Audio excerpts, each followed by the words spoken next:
So welcome everybody. Welcome to this session on the next steps on developing UN sustainability indicators with the ranking agencies, part 1, times higher education. You're a bit more than 45 people in the virtual room as people keep joining us in this morning session.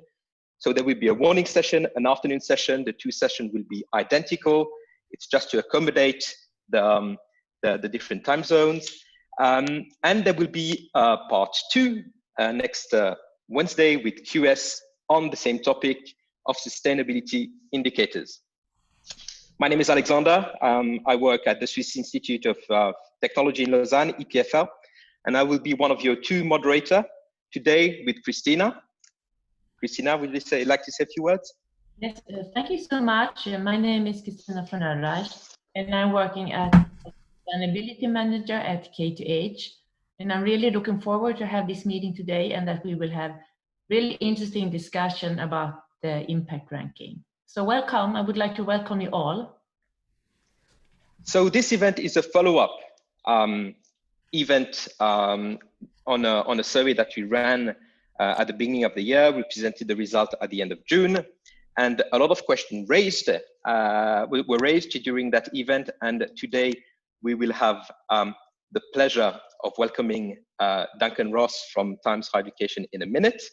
And he will answer the questions that we have gathered from most of you here today on Times Higher Education impact ranking. But just before that, I would have a few words on the Zoom functionalities. So we would strongly recommend you to use the side-by-side mode option on the top of your screen. That will make your event more enjoyable. And please, at the bottom of your screen, you'll see a Q&A option as well. Please raise your questions through the Q&A option, since this is a Zoom webinar and you won't have the opportunity to speak directly. But please ask your questions in that option and vote for those for the questions that you seem interesting, so that they can come at the top of the list and we can address them to Duncan. Maybe we won't have time to address all the questions today, but we will have a follow-up of all the questions that we won't be able to address after the session with Duncan. The program today, after this 5 minutes introduction, we'll have the pleasure of hearing Duncan Ross on a few questions during 20 minutes. Then we'll take the questions in the Q&A option for about 30 minutes, and then Christina will conclude and speak about the next steps. So we are really happy today to have Duncan Ross with us. He's Chief Data Officer at Times Higher Education, and I think he's one of the founder, if not the founder, of the Time Impact Ranking. So Duncan, welcome to this session. Hello there, and thank you so much for inviting me along. So what I propose is that we take the questions that we've gathered from all the people, and please, Duncan, take the liberty of answering those questions in the way you want. And maybe Christina, would you like to address Duncan the first question? Christina, I think you need to unmute. Yes, thank you so much. Sorry. The first question is, how does the plan to lower the burden of data submission address the aggressive deadline of data submission and increase the possibilities to using the same data? So it's a really good question. The first part of this, I would say, actually goes back to our initial design philosophy behind the ranking. One of the challenges that we're very aware of is the amount of effort that it's required by universities to submit data for rankings. It's an unfortunate consequence of the absence of consistent international data standards around the world and inconsistencies in the way that our governments ask universities to provide data. But because of this, when we designed the ranking, we designed it in a way that allows universities from across the world to participate by only providing data for 4 discrete SDGs. And we'll come back a little bit about why we've kept things at the SDG level, I think, with one of the later questions. But our hope there was very much that we would effectively minimise the initial burden of universities to participate. And that's particularly important because I think that one of the things that we need to recognise is that if any measure we have of universities' ability to address the Sustainable Development Goals needs to move out beyond the usual suspects, beyond the institutions who have significant resources available to them, into many of the other 20,000 plus universities around the world who frankly have far fewer resources. So we need to try and make this something that can work across the world. But having said that, sustainability is not a simple single number answer. Actually, it's quite complex. There are different aspects to it. So there's a balance there to be struck. We hope we've made it a reasonable one. Practically, what can we do about the data submission deadline? There are limitations on this. One of the biggest limitations is about the type of evidence we've asked universities to supply. That requires us to spend time analysing that and determining the degree to which it matches the questions. This is a departure for us. It requires a large number of people on our team. We expand our team to make sure, for example, we have people who can speak in multiple languages, who can speak Swiss German, who can speak Swedish, so that we can actually interpret those answers. But that in turn takes time. This year, for the first time, we published the full methodology in advance of data collection opening, so that we hoped it would give extra time for universities to prepare themselves. And we've also done a lot of work on the data submission process as well to try and make that easier for universities to use, including allowing you to copy data across from previous years if that supports you. And for some cases it will, and for some cases it might not. So we are aware of this, and it is a challenge, but it's one that we hope we can continue to work to make things as straightforward as is possible in the future. Thank you, Duncan. I didn't expect Swiss German to be one of the things on your agenda, but that's great to hear. Well, we have arguments because I have a native German speaker, but she speaks High German, and then we get into debates. So you've all seen that the format of this event is a bit different to the general format that we have. So we really straight dig into the very specific questions. Thank you, Duncan, for addressing this first question. The second question you've partly answered, but on the publicly available data to be used. So this is the first aspect, but many people in the room, I think, would like to address you this question. Does THE plan to build a platform for sharing part or full of the raw data that you collect for free, and then maybe have a freemium approach on this aspect, so that people can run benchmarking, but also as an incentive for universities which don't participate at the moment to get on board and expand the size of the pool. So Duncan, please. It's a really interesting question, and practically we have to strike a balance here. I mean, we could have taken a very different approach to this. So we could have gone down the route that, for example, AISHE does in the United States, where there is a participation fee that's designed to cover the cost of the processing. We do it the other way around. We have free participation, but then we effectively have benchmarking services on the back of that which are paid for, and universities can choose whether or not they participate in those benchmarking processes. Now, I think there is a line to be drawn there, and at the moment we provide some feedback to universities. So every university that participates gets to see their scores against at the individual SDG level compared to the distribution of the scores for all universities who've participated in those SDGs, and sees the breakdown to a metric level within each SDG. But you're right, it doesn't go as far as the raw data. I think there are some things we can do to expand that, but I need to justify those internally. One of the things I'm working towards, and this is long-term been a goal of mine, is to make more of the evidence available publicly, particularly in a way that will be searchable. Now, that is slightly more complex than I'd anticipated, and is certainly taking more design work to make sure we get it right, but that's a direction I'd like to see us heading in. I think one of the other things I would say in terms of defense of this point, though, is that throughout the methodology, one of the things that we have emphasized is that we really appreciate it when this evidence is public anyway. That actually universities get extra points, they get extra credit when the evidence they submit is in the public domain.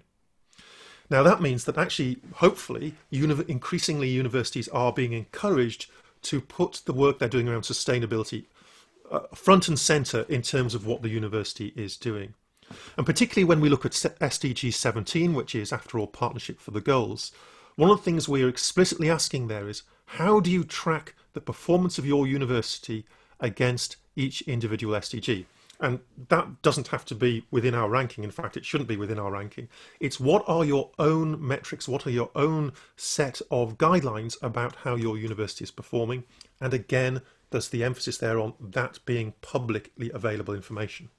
There are some fantastic examples, by the way. If you look at South Africa, I think it's the University of Johannesburg has put a lot of their information about equalities into a publicly accessible web system. I think it uses Tableau, but I might be wrong about that. But essentially opening up what they're doing at a data level to criticism, to verification, and to comparison. It would be brilliant if we could encourage more universities around the world to do that. I don't think to be honest, we can wait for governments to do that, because we think about Agenda 2030, it's already 2020. Waiting for our governments to get an agreement about how they would collect university data and do it in a consistent fashion, I think is not practical. So we need to take the initiative ourselves. We need to encourage more universities to publish more things openly. And that is another way of addressing this idea of openness of data. Thank you. Maybe you've anticipated also some of the questions that are coming, but thank you for this answer. You all might have questions to what Duncan just said. We'll take that at the end of the session, so that we'll take first all the questions and then we'll come back to those points if necessary. Next slide, Christina. Yes, thank you so much. And the next question is, are there any measures taken for addressing the problem of context-specific issues like gender, drinkable water, teacher training, etc., and so on, so that the ranking focuses on measuring actions taken by universities? And I think we have discussed this a lot among our working group, and we can see that it's a big difference, of course, depending on which countries the university operates and so on. So this is a very interesting question, and we think here it's important to understand how we should report according to this. So the floor is yours, Duncan. Thank you. Thank you, Christina. Now this is something that any international assessment, whether it's a ranking, whether it's any other kind of assessment, always has to deal with, and it is always challenging. How do you deal with a situation where, and I see nurseries are involved in here, where childcare, for example, in Sweden is hugely better and different to childcare in the United Kingdom or in other parts of the world? We've tried to address this where possible by giving guidance, but our guidance is always based on our own understandings. And what we strongly encourage universities to do is to contact us if they have questions about this, about how things should apply in their country. Now, there are two reasons for that. Well, three reasons. The first one is we may get things wrong. We don't, I'm not going to sit here and say that we have everything perfect in the ranking. We absolutely do not. Sometimes we'll have got questions wrong, and by feeding back to us, we can actually change those questions for future iterations, and we're more than happy to take that on board.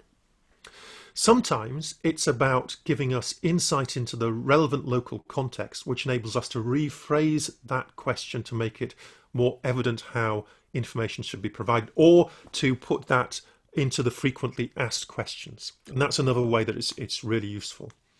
But also, we don't take this, or we don't treat this internally, certainly, as an exam. This isn't something where, you're put in a room, you'll have to work silently for 3 hours, give us your answers, and then that's it. This is much more an interactive process. We want universities to provide as accurate an answer as they can, and we'd much rather have that discussion with institutions to make sure that we can support them in identifying the right data during that process, and that we do have a team of people, and that's their job to do that. Now, there was also a good point Christina raised there about this movement between measuring essentially inputs towards measuring outputs and eventually outcomes. I would accept that at the moment, far too much of what we measure focuses on inputs and not nearly enough on outcomes. We want the ranking to move over time towards the outcomes. Outcomes are much, much more challenging to measure, though. I do a lot of work in the not-for-profit sector in the United Kingdom, and this has been a major concern for many years now. How do you actually understand the differential outcomes rather than just measuring the inputs? But in some cases, there are things that we need to measure that, although the university can't directly affect them, are still a direct impact. For example, and we had this criticism from a number of Australian universities who said, we buy a lot of electricity, and that electricity comes in from a very polluted carbon grid. We are effectively generating a lot of carbon dioxide as a result of that. It shouldn't be, because the university can't change that, it shouldn't be our fault. Now, whilst I have some sympathy with them, I would also argue that they should do a stronger job in terms of lobbying the electricity companies and demonstrating there is a market for renewable energy. But whilst I have sympathy for them, there is no doubt that as a result, they are creating more carbon dioxide in the atmosphere. And that's, that's just the way of the world. There are some things that you can control directly. There are some things you can't control, but you can still be having an impact as a result. Sorry, I rambled a bit there, Christine. Yeah, thank you so much. I think that was a very good answer. And I think it's important to hear that you want to move to more focus on the outputs. Of course, that is something also that you really can compare with universities, because it's so different, because in Sweden, we don't own our buildings as a university. We have our landlords that we work a lot with and had a very good collaboration.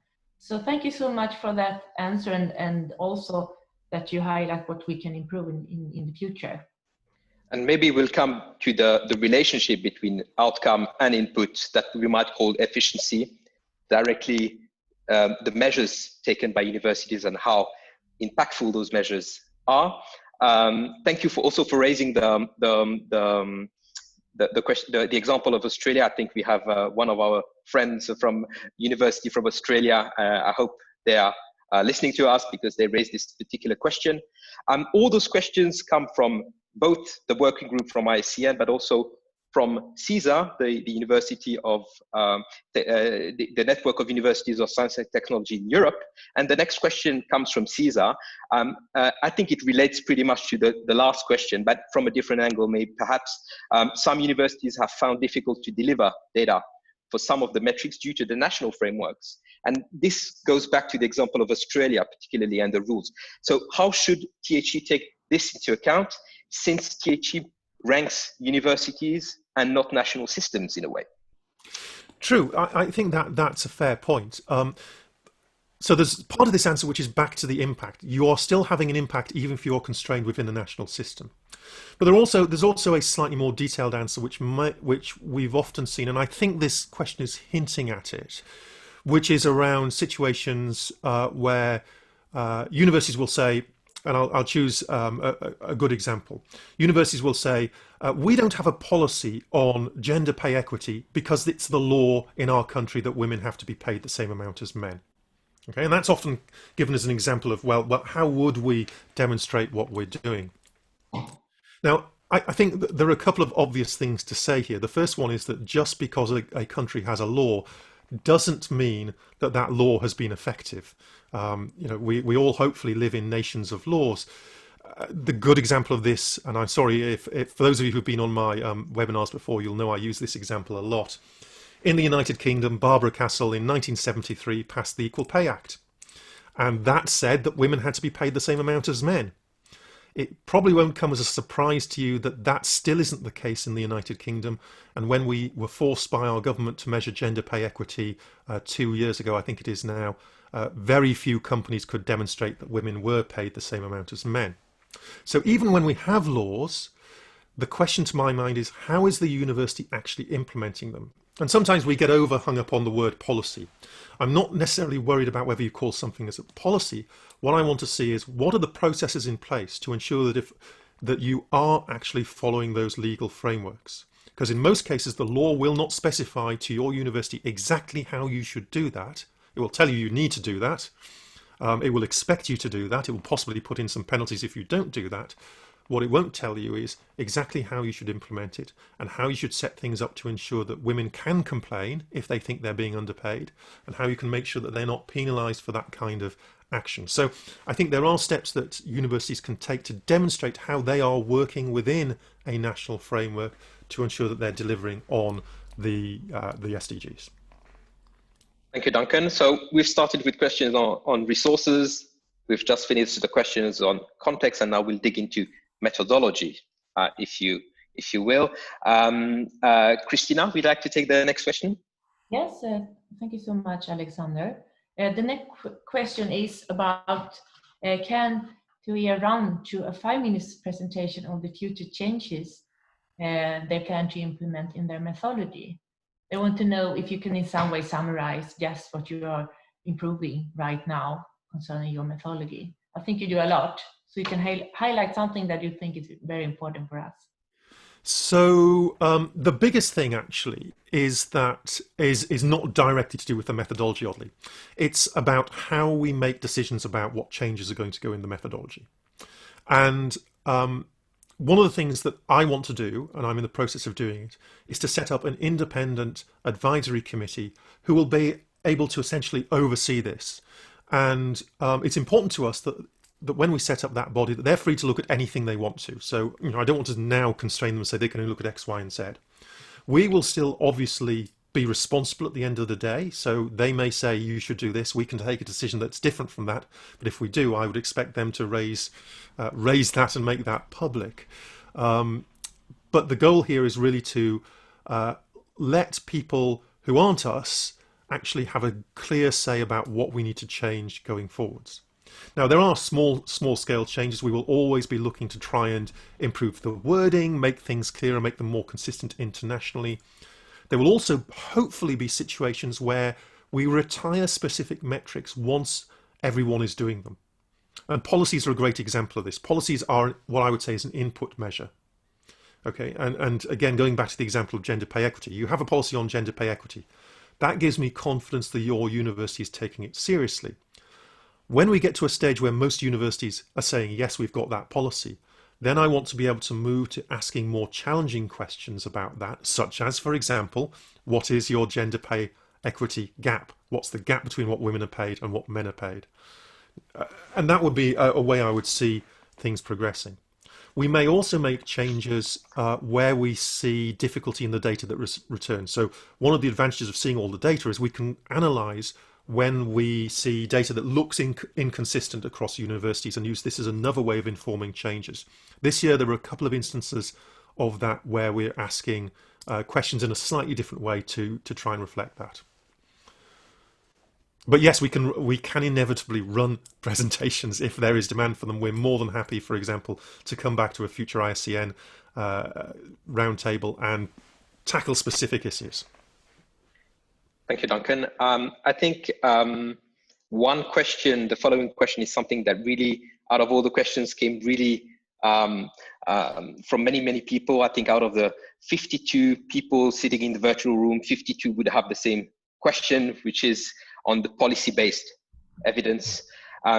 People feel that it's hard to quantify. It's a bit of a Boolean yes/no in the ranking, and so one of the questions is, what is the definition of policy-based evidence? How does THE define having a policy? I think you've provided an answer just before. Do you plan to make this evidence provided public or kind of a repository for best practice? And are there any changes that you plan to implement in this respect? So hopefully, as I tried to start to describe, specifically calling something a policy isn't the goal here. It's really to understand that the university has procedures in place which allow it to tackle key issues. A lot of policies, for example, are around issues of natural justice, ensuring that you have things like academic freedom, ensuring that there are routes for people to complain about their conditions of employment. It's that kind of thing. But hopefully also, as I've implied, having these in place doesn't guarantee the university is acting on them. That's one of the reasons why we've tried to split this away from being purely Boolean to being something a little more sophisticated. So the first thing is, do you actually have a process or a policy in place? The second thing is, of course, can we see that? The third thing is it public? And the fourth thing then is about the recency of that policy. And the recency is quite important. As I said, I've been involved in quite a number of not-for-profit organisations. They always have policies because that's part of the way that charities tend to work. You have a policy on things. In my experience, and generally in terms of best practice, where policies are created just to create a policy, you put them on the shelf, you never look at them again. The policies which are most likely to be adhered to are the ones where you actively go back to them and make sure they still are fit for purpose. Now, sometimes the answer is yes, absolutely it's still fit for purpose. On other occasions, you may need to change them because conditions change, circumstances change. So that's why we asked for this question about, was the policy created or reviewed within the last 5 years? It's to get that understanding of, is this really something that the university is using and actively working on, or is it something that was just created so that they could say they had a policy or a process or a procedure? So it's a little bit, we hope, more open than, or less Boolean than you perhaps suggested. This is, however, one of the areas where we see more documents that are private than are public. Now, some universities have actually used the rankings process as a way of asking the question, do we need to have this private? I'll not name the university in question, but one university, in going through this process, came to the conclusion that they had a series of policies that they were keeping as private, and there was no good reason for that they should be public. Could we make these available, make them more searchable? As I said before, this is one of the areas I'd like for us to work on, is actually that effectively having that ability for people to search and see and find things. At the moment, it would be quite difficult because you would need to work backwards through the methodology to determine whether something was relevant. Now, for policies, that would probably be okay. You could understand that if I'm looking for policies about equity, then it's probably going to be in SDG 5 or SDG 10. And then you need to find the question, then you need to look for the evidence, then you need to determine which universities might have a good example, then you need to look at it, etc. So that's a bit difficult. That's why I'm hoping we can work towards this search-based approach. So you could go into a search engine and say, show me a policy on gender pay equity, and it would return the relevant documents that have been submitted. But that's, as I say, slightly more complex than just simply here's a dump of all the possible documents. Yes, thank you so much. I will just say that when I hear you explaining this, I think it's something in my mind that you are asking if the universities have some kind of environmental management system or something similar like that, because then you have the whole chain that you need to have policies, procedures, and you also have to evaluate the work and how it's going. And then you need to work with your improvements. So maybe in the future, that could be something to think about, to ask the university if they have some environmental or some good management system for sustainability in place. And then I think it's also good because you have external auditor coming on and see how the work is going. Have you had some thoughts about that? Yes, I think that and it does actually link to this next question, which is a really nice segue there, Christina.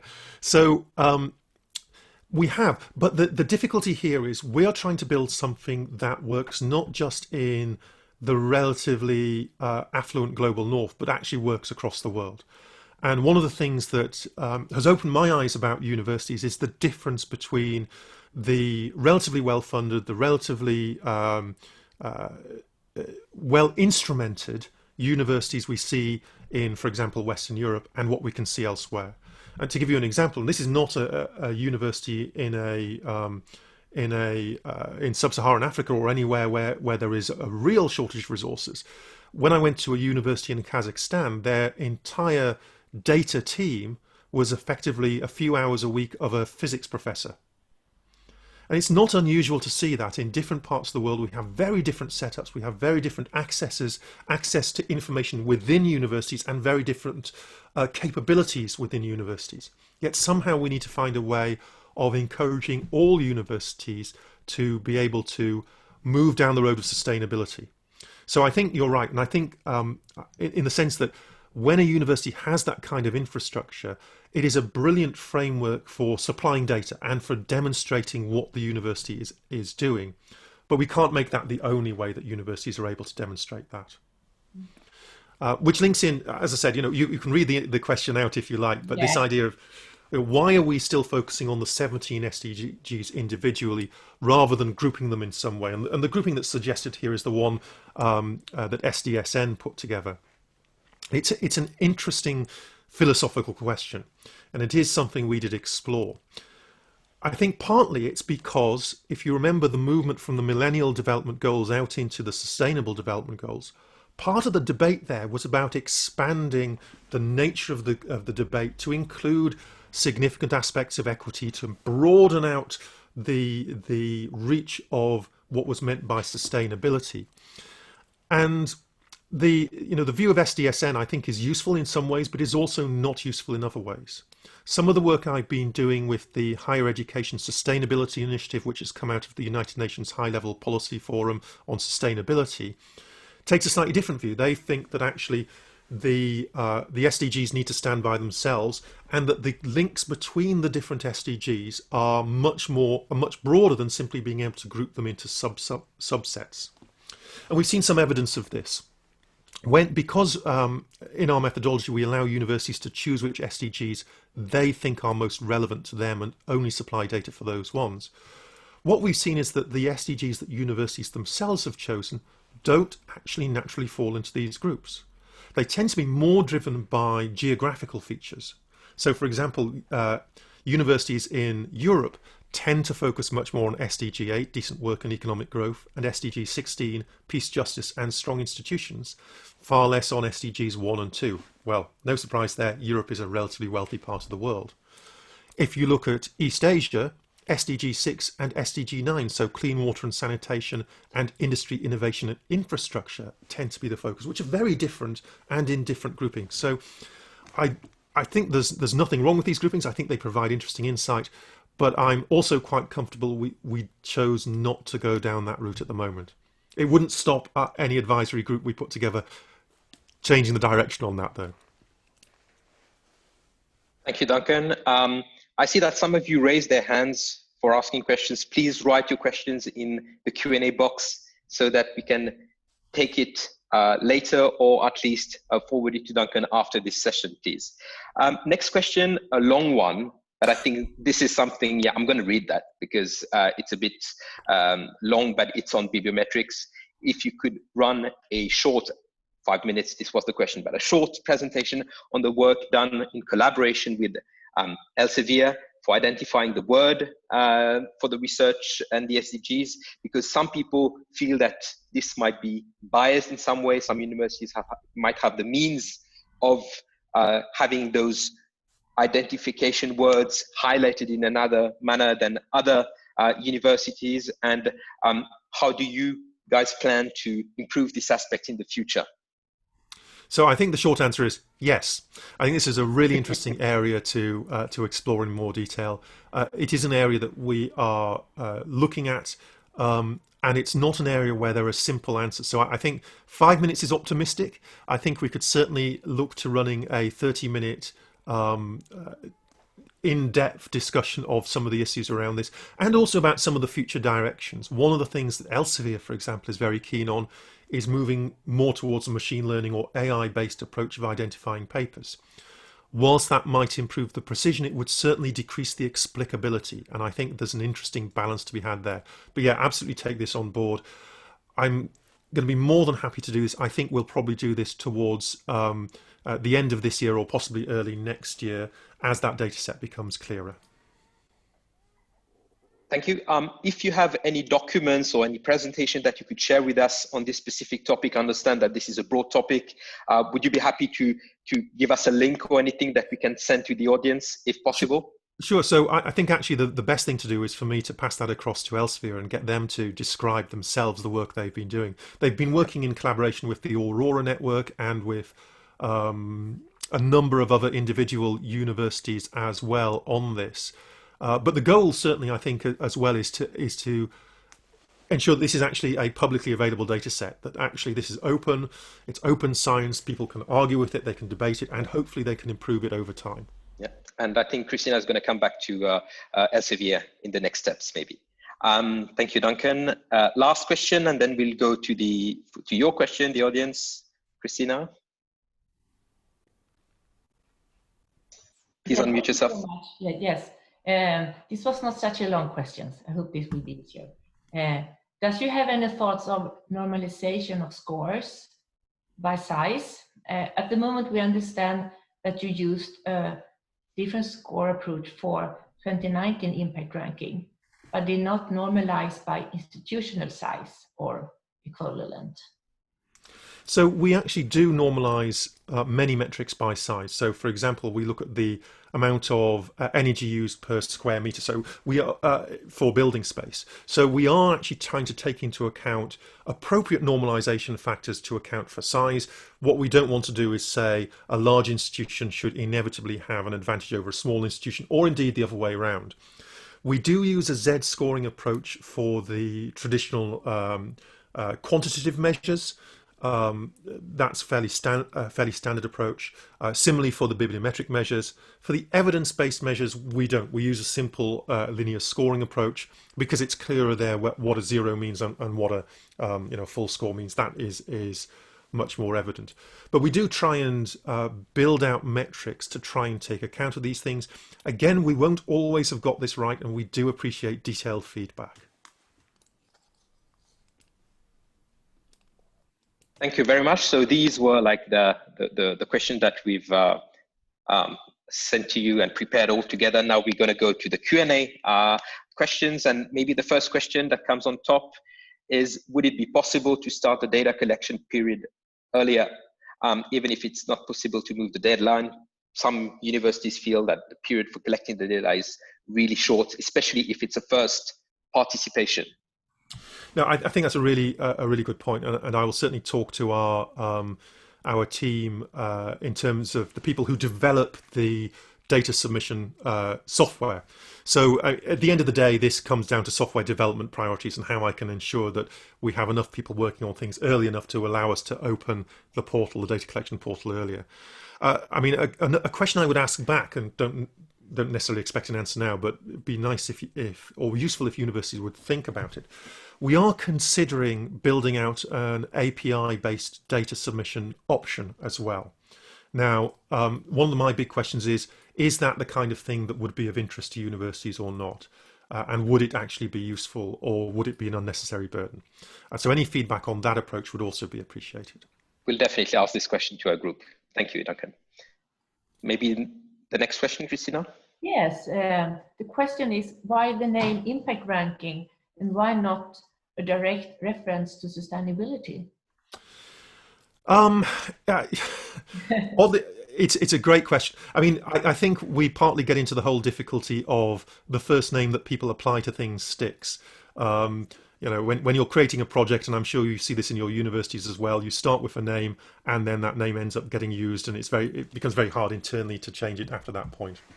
I think we also, however, wanted to both make a clear case that one of the most significant aspects of impact in the world at the moment is explicitly around the Sustainable Development Goals.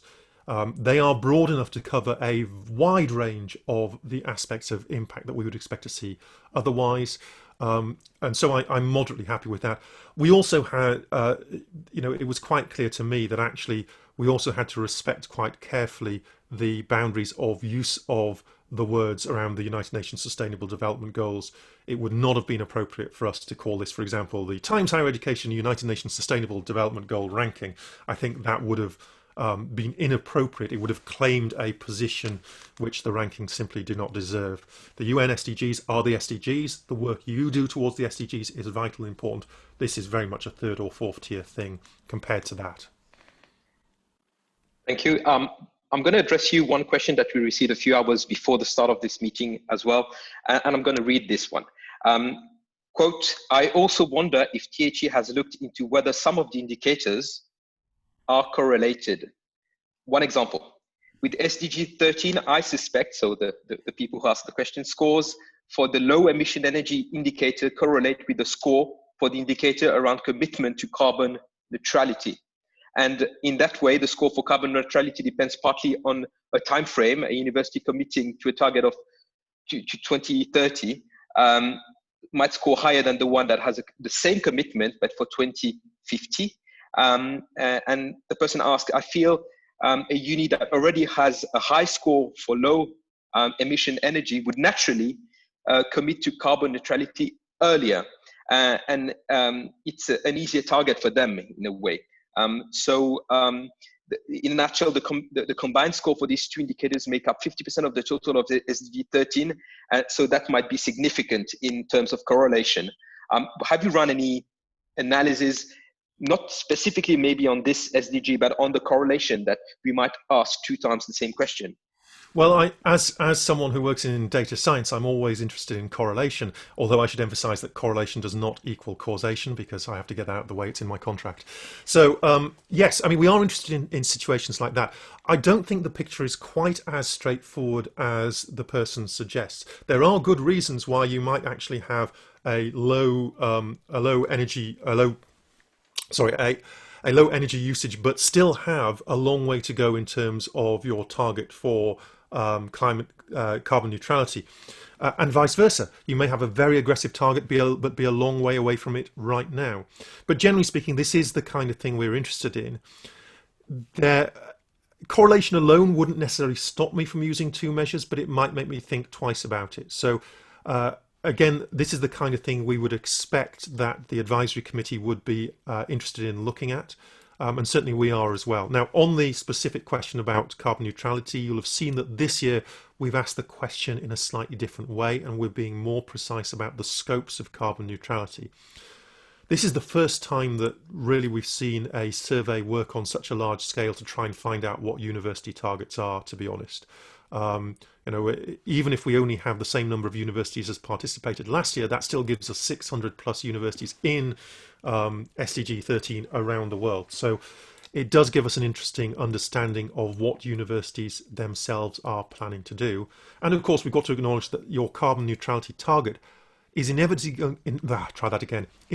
going to link into the actions that your governments and your nations are taking.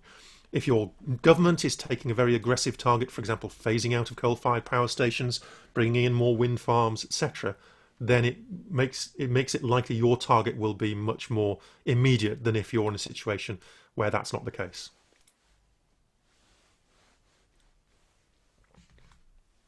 Thank you. Christina, would you like to take the next question? Yeah, I see we have another question here, and it is it not a concern that factors that are based on expectations in higher income countries end up disadvantaging universities in developing countries? For example, free drinking water provided, not exactly a challenge in Europe. No, I think that is, again, an excellent point. We have tried, we have thought very hard about that kind of issue, because there is and I'm going to sort of self-criticize here. When you look at most university rankings, there is a domination by global north universities. And the reason is simple, it's money. It's because they have more resources to do more research. Now, when we were building out these rankings, that was clearly an issue. If we had generated these rankings and the only universities who were able to demonstrate that they were doing great work for sustainability were global north universities sitting on, I'm picking on Harvard here, I can't remember whether Harvard is one of your members, but no criticism of Harvard, but they do have an endowment of somewhere in the region of $30 billion. If they choose to do something, they can do it. Okay. Now, that clearly would not be fair towards universities in parts of the world where resources are more constrained. Now, some of the metrics we've chosen are deliberately designed to try and counteract that. Now, they don't necessarily always work perfectly, but at least some of our metrics are designed to support areas where there is more need rather than necessarily more affluence. A good example of this is when we look at first-generation students. Those of us who live in countries which have massified higher education systems, there are far fewer students who would qualify as first-generation students. More parents have been to university, more uncles, more aunts, etc. If you move to a part of the world where they don't have a massified higher education system, typically in areas where resources are more constrained, then there are more students who would qualify potentially in those categories. So we have tried to do that. We haven't always got that perfectly right. I think the free drinking water is an interesting one because actually some of the universities who do most strongly in that are not the universities in the global north, because we kind of assume that these things will happen anyway. Universities in India did particularly well when we looked at SDG 6 clean water and sanitation, because it's a focus for India in a way that it isn't a focus in slightly damper parts of the world, such as, I'm not trying to pick on Sweden here, but you have some beautiful lakes. Yes, thank you so much for that answer. Next question to you, Alexander. Thank you, Christina. One very straightforward question from university which work in networks for submitting data to THE. The question is the following: is THE interested to discuss buying data by groups of universities that submitted data together? If not, maybe universities could share the institutional data among their respective members. So very straightforward question here. So we do, I think we would be interested in that. I'd urge whoever that is, the Mystery University X, to contact us, and I'd be very interested in that. Now, we do have one similar example for the World University Rankings, where we get data for UK universities directly from the Higher Education Statistics Agency. They are, now, to be fair, they are only able to do that because they are, I think, without doubt, the most complete data gathering organization for any government anywhere in the world. They gather data at such high levels of detail that we can ask them to customize the data to exactly what we need for our World University Rankings. So, we are open to that kind of approach. I think that has merit behind it. So please do talk to us. I think generally, by the way, there are some opportunities, not just in the terms of sustainability, but more generally for greater consistency about data standards across the world. But I also recognize that that is in itself a really challenging thing to do. We are talking to AISHI, for example, to try and come to a more consistent set of definitions between our two organizations, but even there that becomes difficult. But certainly data sharing and data consistency is something that's obviously a big concern to me. Thank you, Duncan. I think we have 5 more minutes for maybe 2 more questions. Christina, would you like to take the next one? I have one in the chat from Mads. Some feel that your manual is difficult to read. What do the questions actually mean? So do you see this is a challenge, and do you have plans for how to improve your manual? So I'm sorry that you find it hard to read, and apologies for that. It's an ongoing piece of work, and this year we have tried to bring the methodology document and the frequently asked questions into a single place. So a single very large document. It's 150 odd pages at the moment. We will of course review it. Anything we can do to try and make it easier to understand and interpret is something that I'm happy to commit us towards doing. I would love to be able to translate it. I don't currently have the resources to do that at the moment in-house. I think that would be helpful as well, particularly for universities where, if we look at East Asia, for example, China, I would love to see a simplified Chinese version. So we will work towards trying to do that, and if there are particular areas where you think it is confused or confusing, please do contact us, and we'll see what we can do about making that clearer. And the same is true for the general questions, by the way. We try to make them clear, but they're having to do a lot of work. They're having to try and give something that you can give a concrete answer to, but also take into account the very different contexts of universities around the world. As a result, sometimes they end up being too long and too verbose, too many words in there. And again, anything we can do to try and make those easier to understand, I'm more than happy to put that work in, because I'm committed to doing this. I'd also start off by saying that we do have multi-language, the people who write that are not just people who are native English speakers. On my team, as I mentioned earlier, one of the key people who's involved in this is actually a German lady, and we also have people with other linguistic backgrounds. Hopefully that helps us to write in simpler English. Sometimes it may not, and we will, as I say, continue to work on that. So we have 3 minutes for a last question, maybe, and all the questions that will remain unanswered, we'll collect them and send to Duncan. So please don't hesitate to get back to us, Christina and myself, after the event, and we will be happy to gather everything. The last question that we have in the chat is, quote, with regard to publishing financial reports, I'm wondering if many universities globally publish their financial reports in Excel or type of other open data formats. In the case of that person, they publish in a PDF format, and they were wondering if this was a standard practice in other places in the world, or what is your experience in that respect? So the standard practice is that university financial data varies hugely around the world, both at the level of detail that universities have to report at and how clear and easy it is to interpret. And then on top of it, you're right, then there is the question of the formats that people present in.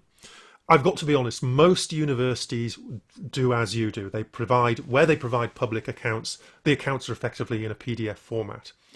Now, the problem with a PDF format is that it is pretty challenging to make that machine readable. The only way that you can collate data and do data comparisons at that stage is to effectively go through it line by line and copy data across.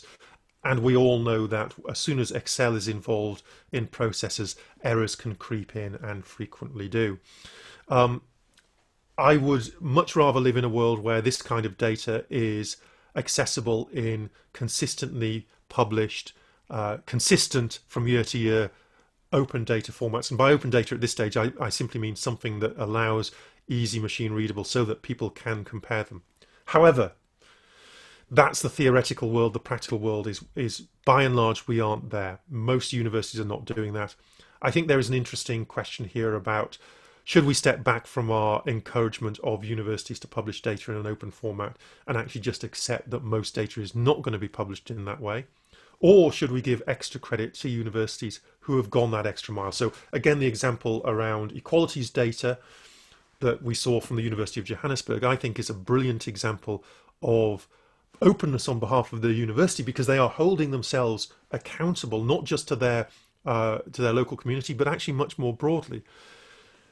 Should universities be doing that in terms of financial data as well? I would hope the answer would be yes, but I accept that actually there is a long way to go there. So I'm sorry that wasn't a very clear or concise answer. It was a slightly disappointed answer on my part. I think my general position is around sustainability and around other aspects of university activity. I think there is definitely a strong case, particularly in times like these when university finances are going to be under more pressure, and when universities are increasingly going to be required to demonstrate to their stakeholders their value, that universities become more open about what it is they're doing and how they're doing it. If we don't do that, I think there's a real risk that we will see political pressures put on universities, which we really don't want to see around the world. That will lead to universities being forced to change what they do as a result. So thank you very much, Duncan, for the discussion. We are really good with time. That leaves us 5 minutes for concluding. Christina? Yes, thank you so much, Alexander. And first of all, I would like to thank you all for the contribution to this meeting and to make this happen. Because if we don't dig deeper, we don't learn anything new. So I think this was a great opportunity. And I also especially would like to thank you, Duncan, for giving us such a good answer on the questions. And I learned a lot already, and I will take that with me when we are working with our ranking. I think the most important thing we have is the willingness that we can collaborate concerning these issues. And I think we all have a very good work according to the UN SDGs, and we will continue that. So, of course, we would like to invite you to also continue the collaboration together. And I think ISCN network, we have a lot of participants coming from that network, but also from other networks. And together we can be stronger, and then we also can, in some way, I think it's important to standardize also these questions and see what can we do that is in general and what is more specific for our universities. So of course we have a lot of special examples of topics that we can work together. It's about, I heard a lot about how we collect and how we can share data. And I think it was very interesting to hear that when we are talking about data, it's up to the universities, of course, even if we don't rank our university, really to publish and sharing data. I think that is very important. And that was very clear for me that, of course, the responsibility will always be at the university to do these kind of things. And then we can use it in different ways where we have collaboration with other networks and so on. And then I think it was very interesting to hear when we are talking about the future, that moving from input to output, I think that will come. But of course, I really understand also that first you need to secure, of course, that you have an input. And then you will also see how you can have indicators for measuring the output. I'm really looking forward to that.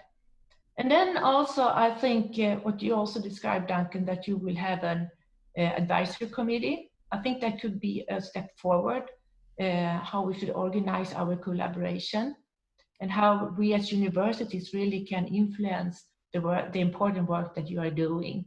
And of course, this is, if I'm talking for KTH, a very good way when we are ranking the university to also look what we can improve. So I think this is like a big external audit. We are used to that because we have a management system. So this is a way where we can improve. And I think you should look at that this is one way. And of course, you work in so many other ways with contributing to the sustainability goals. And then I'm also looking forward to the meeting we will have in the afternoon again with you, Duncan. And then also what I could see like the next step is that maybe we will come together and discuss what kind of issue we really would like to focus on in our networks. And then also if we need also to invite Elsevier and have a discussion how they work. I think that should be very interesting and put everything together. So that could be the next step, working with Elsevier, invite them, and then also that we collaborate together, choosing different kinds of topics. It's so many topics and a lot of things is very important, but maybe we should focus on some. So I will end there, and then I will again thank you all, and I'm looking forward that we can continue to collaborate concerning the SDGs and how we can rank our work that we are doing. Maybe one more point, Christina. This event has been recorded, so you will find the link on ISCN website in the coming days. And please, next week, next Wednesday, we're meeting with QS on the same topic. So we're really looking forward to having you all in the audience as well. Yes, and we will also take care of other questions and we will send them to Duncan and we will come back to you with answer on that. So thank you so much all. Thank you. Thank you, Duncan. And have a nice day. Yo. Yeah, bye.